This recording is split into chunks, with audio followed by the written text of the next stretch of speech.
Alô, alô, tudo bem? Voltamos aqui para o nosso aulão de informática para a Secretaria da Criança e do Adolescente e nós vamos aí terminar mais duas partes do nosso aulão e desejo para vocês de antemão uma boa prova, né? Então vamos lá, vamos resolver as questões. Questão de número 10 fala assim, ó, a respeito de internet, julgue os itens a seguir e assinale a opção correta. Na internet, cada página tem um endereço próprio. Beleza, toda página tem o seu endereço. Esses endereços são chamados de domínios, como por exemplo, esse endereço aqui de baixo. Quem formatou isso aqui, formatou errado, né? Mas vamos lá, ó. O endereço é esse aqui de baixo, ó. Neste exemplo, a categoria de domínio org.br significa entidades do governo federal. Gente, org é o contrário, são organizações não governamentais. Não governamentais. E aí falou que é governamental, tá errado. Não governamentais. Seria naturalmente um domínio usado por ONGs, né? ONGs que não tem nada a ver com o governo federal. Se fosse o governo federal, seria gov.br. Aí sim seria governo. Como, por exemplo, mil.br seria militar. Edu.br seria educacional, instituições educacionais, tá bom? Jus.br seria justiça. Então, os domínios, eles possuem essa terminação relacionada à organização que ele faz parte, mas na questão está errado porque não é governo federal.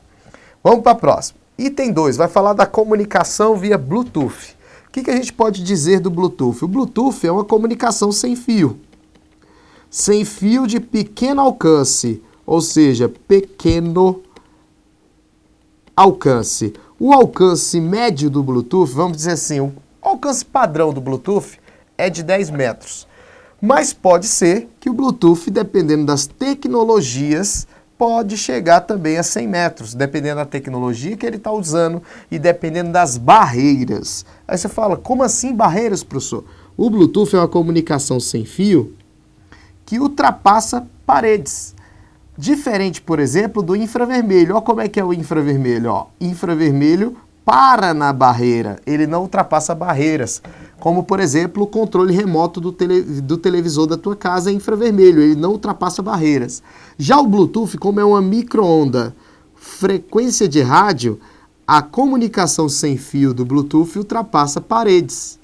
Então, isso aqui seria o Bluetooth, micro-ondas, frequência de rádio. Então, o Bluetooth ultrapassa paredes. E dependendo de quantas paredes tem, quantas barreiras tem, pode chegar a 10 metros ou a 100 metros. Bluetooth é um padrão global de comunicação sem fio, de baixo consumo de energia, que permite a transmissão de dados entre dispositivos compatíveis com a tecnologia. Baixo consumo de energia, por isso que é usado em celular, portáteis, para economizar bateria. Permite a transmissão de dados entre dispositivos compatíveis com a tecnologia, quer dizer que meu celular tem que ter Bluetooth e o seu tem que ter Bluetooth para a gente poder trocar dados. Os dispositivos Bluetooth se comunicam formando uma rede na qual pode existir mais de 5 dispositivos diferentes conectados entre si. Pode ter mais de 5 dispositivos? É claro, nós temos uma rede Bluetooth e não temos uma limitação de quantos dispositivos podem estar nessa rede Bluetooth. Isso vai depender de quantas pessoas estão envolvidas, quais tecnologias estão usando, qual velocidade que está atingindo, mas definir um padrão a gente não tem. Então a questão está errada. Então o item 1 foi errado, o item 2 também foi errado. Vamos voltar lá. Ó. Item 1 errado, item 2 errado. Cookies. O que são cookies? Nós podemos definir que os cookies são arquivos TXT. Ou seja, arquivos de texto, que alguns sites utilizam para armazenar informações do visitante. Armazena informações do visitante. Essas informações do visitante são armazenadas no computador dele. Depois, o site que armazenou vai buscar essas informações no computador dele. Quando você visitar o site de novo, ele vai lá e resgata essas informações para saber as suas preferências. O objetivo é saber preferências do usuário. Como assim, professor? Dá um exemplo. Preferências do usuário. O exemplo é bem tranquilo, gente. Olha aqui. Você entra no site do YouTube, faz uma pesquisa sobre vídeos de matemática. O YouTube armazena um cookie na sua máquina, um arquivo de texto. Amanhã, quando você visita o site de novo, ele vai lá e resgata esse arquivo de texto e fala, opa, esse cara já passou por aqui. Esse cara eu conheço, esse cara pesquisou vídeo de matemática. Na sua tela vão aparecer os últimos vídeos que você acessou e novos vídeos com base na tua última pesquisa. Como é que o YouTube sabe quem é você? Ele marcou o seu computador, depois foi lá e resgatou para saber que você é um usuário conhecido. Então os cookies servem para isso. Olha a questão, o que ela falou. Olha lá. Veja bem, os cookies são programas. Já está errado. Cookies não são programas, são arquivos do tipo ó, TXT. TXT não é programa. Que os servidores da web armazenam no disco rígido do usuário. Então o erro só está aqui, ó, programas. Porque realmente armazena no disco rígido do usuário, mas programa está errado. Para a próxima. A internet possui 2 protocolos de transporte. Então vamos falar desses protocolos antes de resolver a questão. Veja bem, a internet, ela possui transportadores de pacotes. As informações nunca trafegam de forma inteira, ela trafega em pacotes. E os pacotes são transportados, transmitidos por estes 2 protocolos que eu vou falar. Nós temos o protocolo TCP, nós temos o protocolo UDP. O protocolo TCP tem as seguintes características. Ele é confiável, ele garante a entrega dos pacotes,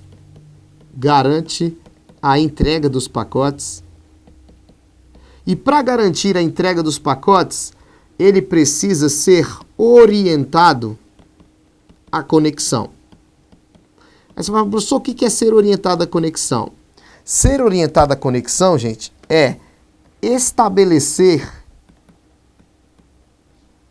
comunicação anterior ao envio do pacote. Anterior ao envio. Como assim, comunicação anterior ao envio do pacote? Vamos lá, vamos ver um exemplo. No TCP é assim, ó. Se você vai enviar uma informação, por exemplo, um e-mail, o e-mail é dividido em pedaços. Então tá aqui o e-mail é dividido em vários pedaços. O TCP, quando vai transportar esses pedaços do e-mail, ele vai fazer o quê? Ele vai se comunicar com o servidor primeiro. E aí, servidor? Tá tudo ok aí, servidor? Não tem nenhum problema de comunicação? Aí o servidor, tá tudo ok, meu amigo. Pode começar a transmissão. Tá bom, servidor, vou enviar os pacotes. E aí começa a enviar o pacote depois de estar conectado. Estabelece comunicação anterior, se conecta para depois enviar o pacote para ter a garantia da entrega. Essa conexão em 3 etapas, a gente pode chamar de aperto de mão. Um aperto de mão em 3 etapas. E a prova ainda pode brincar com vocês chamando de handshake. Handshake, o aperto de mão entre o cliente e o servidor para garantir a entrega. O UDP, ele não é confiável, não confiável. O UDP não garante a entrega do pacote, não garante a entrega.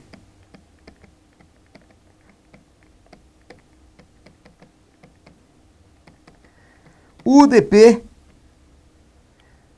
é não orientado à conexão.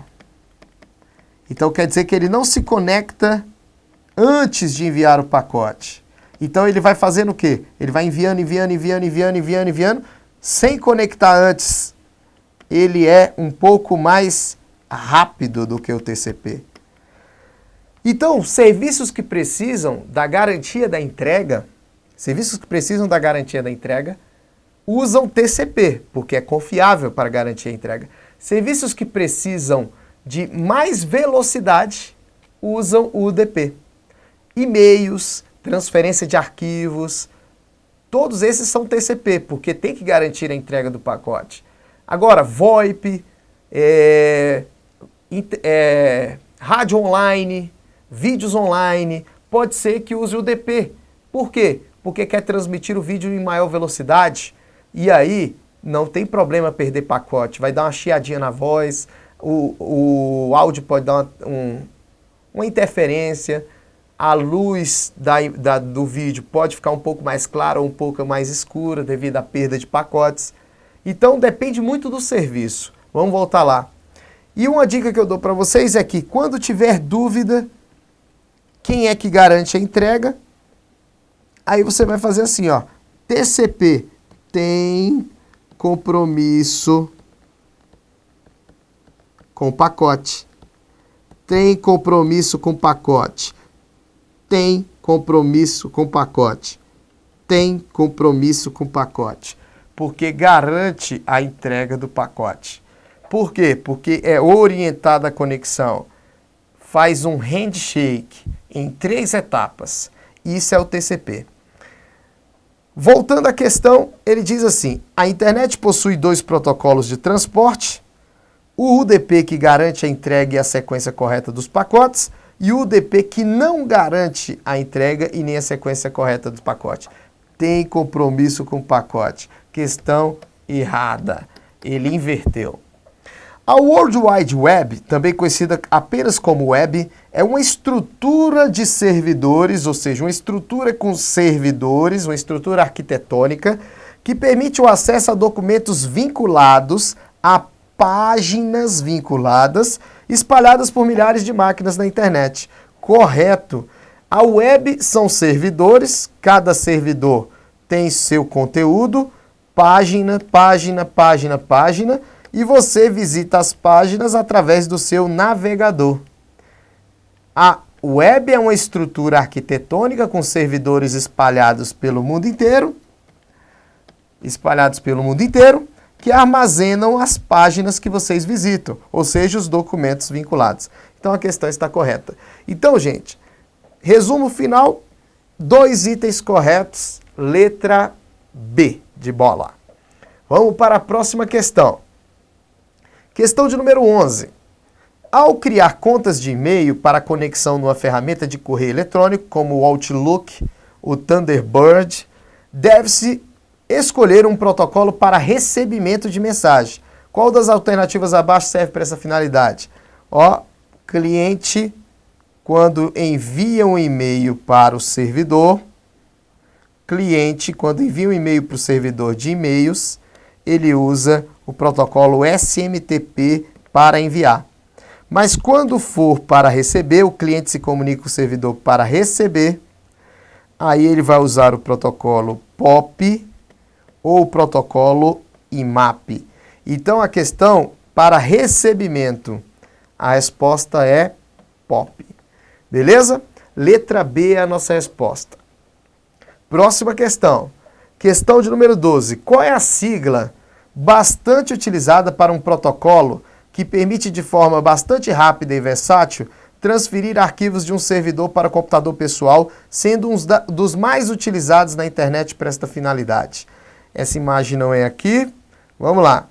O protocolo para transferir arquivos, gente. A resposta é a letra D, FTP. O FTP é um protocolo para transferência de arquivo. O Telnet é para serviços de acesso remoto. O que é acesso remoto? Acesso à distância. Acesso à distância. O HTTP é para acesso a páginas. Transfere a página do servidor para o navegador do usuário. Acesso a páginas do serviço www. O POP3 é recebimento de e-mail. Então não podia ser esse. E o SMTP é envio de e-mail. Então a nossa resposta é FTP. Próxima questão. Um professor utiliza o Excel 2013 para controlar as notas dos seus alunos conforme mostra a figura. Ele deseja lançar na coluna E da planilha o conceito aprovado quando a média do aluno for superior ou igual a 5, ou a média ou o conceito reprovado quando a média do aluno for inferior a 5, aplicando a função lógica se. Assinale a alternativa que apresenta corretamente o uso da função se para que o professor lance o conceito da aluna Maria. A imagem dessa questão é essa aqui, ó. Vamos lá. Deixa eu pegar a borracha aqui. Vamos lá. A imagem da questão é essa planilha aqui, que na folha de vocês aí deve estar correto. Veja bem. Essa planilha tem uma lista de alunos. Aluno Maria, Pedro, Lucas, Letícia, Carlos. E ele quer, através da função C, descobrir se a Maria está aprovada ou está reprovada. A função se, gente, é uma função condicional. Essa função condicional, ela traz na escrita dela a condição, ponto e vírgula, o valor verdadeiro, ponto e vírgula, o valor falso. Essa função funciona da seguinte maneira. O cara que for usar a função vai ter que definir a condição nesse local. Se a condição for verdadeira, ele faz o cálculo que está aqui. E se a condição for falsa, ele faz o cálculo que está aqui. Então, sempre eu tenho que colocar o Excel para avaliar uma condição e colocar para ele o que ele deve retornar caso seja uma condição verdadeira e o que ele deve retornar caso a condição seja falsa. Então, perceba, se a gente quer calcular se a Maria está aprovada ou reprovada, a gente tem que saber a condição. E no texto aí da questão, diz que a condição para ser aprovado é que a média da aluna seja maior ou igual a 5, para estar o quê? Aprovado. Então, como aplicar a função se para isso? Vamos lá. Nesse local que eu pintei aqui, você teria que aplicar uma função que vai pegar a média e verificar se é maior ou igual a 5. Então, a função seria essa, ó, igual se... Qual o endereço da média da Maria? D2, for maior ou igual a 5, ponto e vírgula. Então, nesse local, eu acabei de escrever o quê? A condição que deve ser testada. A condição que deve ser testada. Se essa condição for verdadeira, o que você quer que faça? Eu quero que faça escrever aprovado. E se não for aprovado, se não estiver dentro dessa condição, eu quero que escreva reprovado.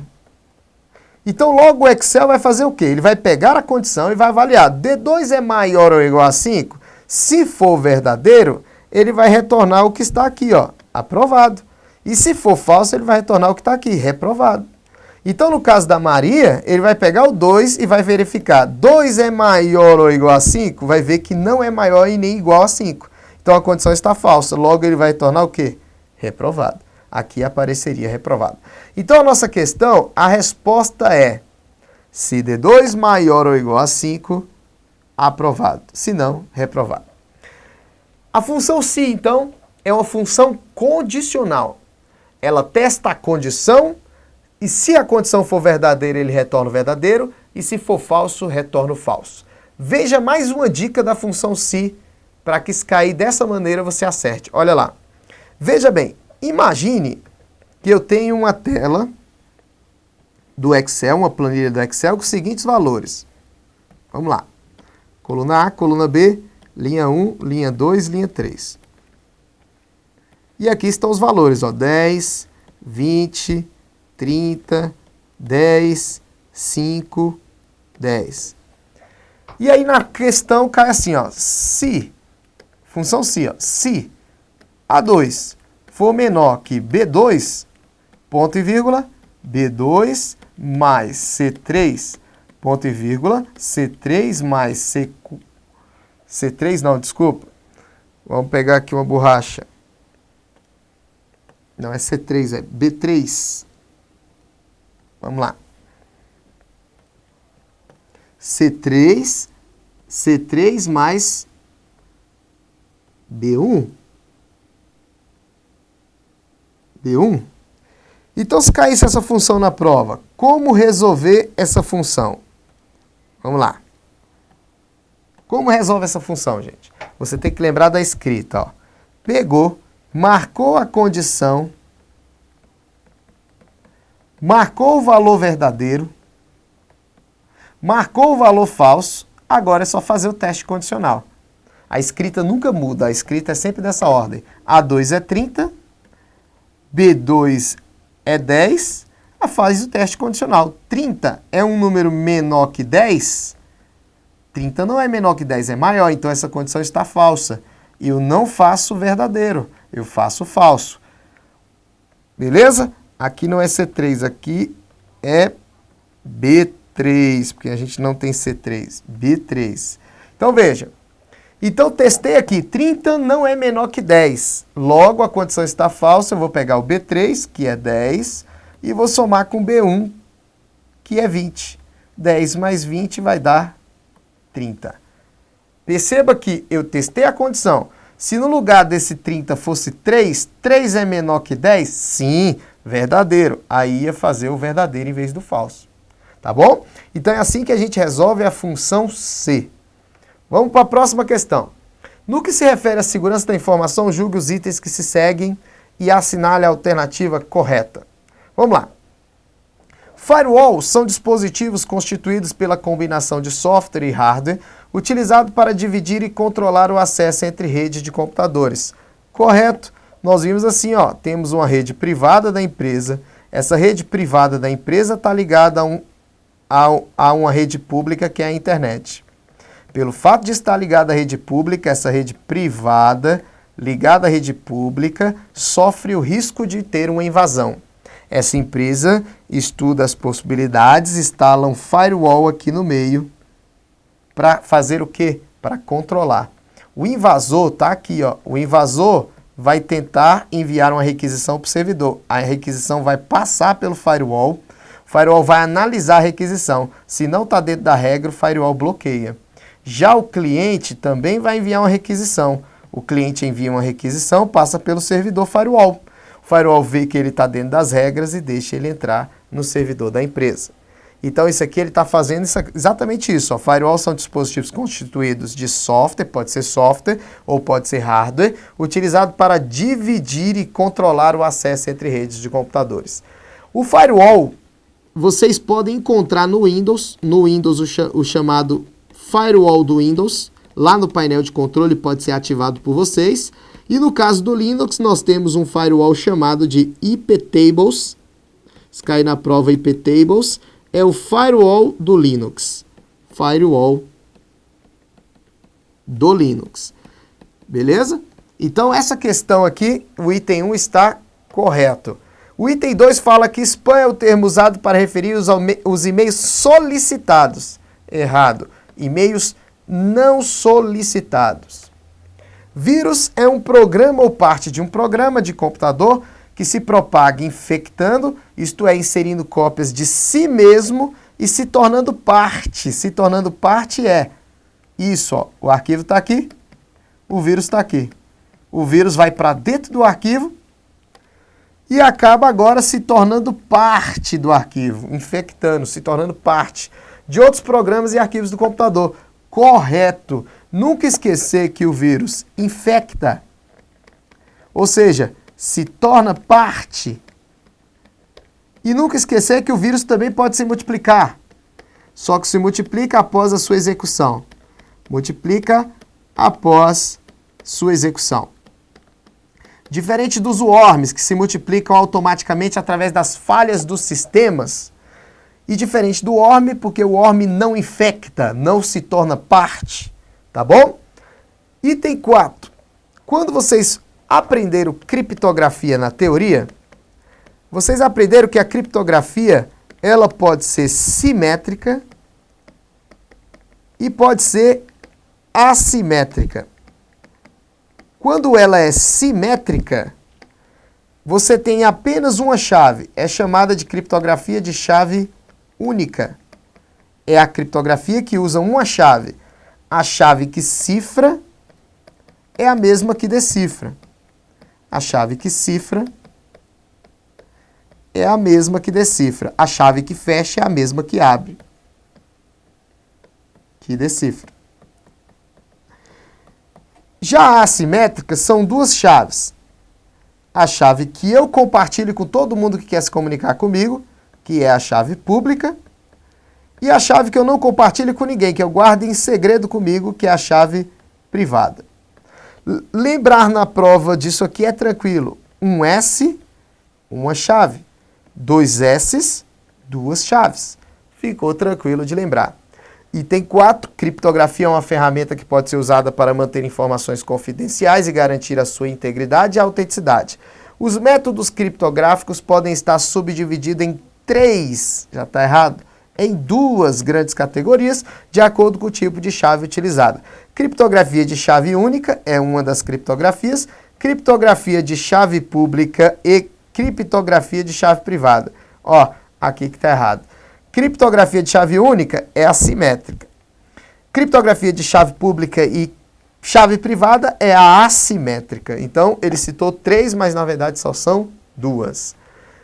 Antivírus são programas projetados para detectar e eliminar vírus de computador e existem no mercado excelentes antivírus. O que dificulta o acesso a esses programas é o fato de que todos são pagos. Aí tá errado, né, gente? A gente sabe que existe antivírus gratuito e antivírus pago. Então vamos analisar. Vamos lá, 1 item certo, 2 itens certos. Então, há apenas 2 itens certos, letra C é a nossa resposta. Então, finalizamos mais um bloco aqui do nosso aulão, 0800 aí para a Secretaria da Criança. Espero você no próximo bloco aí para a gente finalizar as nossas questões. Abraço para vocês.